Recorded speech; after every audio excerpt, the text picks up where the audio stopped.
আজকে আমরা নামাজের পর যে তাসবিহাতগুলি পড়া হয় সেই তাসবিহাতগুলি আজকে আমরা সংশোধন করব।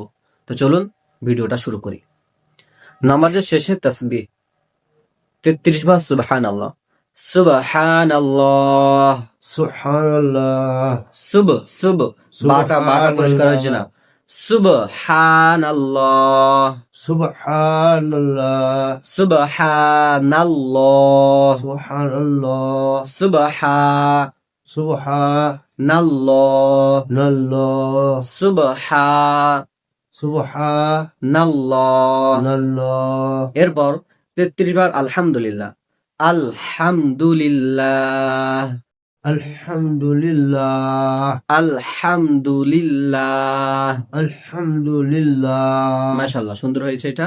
এরপর 34 বার আল্লাহু আকবার, আল্লাহু আকবার, আল্লাহু আকবার, আল্লাহু আকবার। আল্লাহু আকবার। মাশাআল্লাহ, সুন্দর হয়েছে। আপনারা সকলে এই তাসবিহাতগুলি সংশোধন করুন।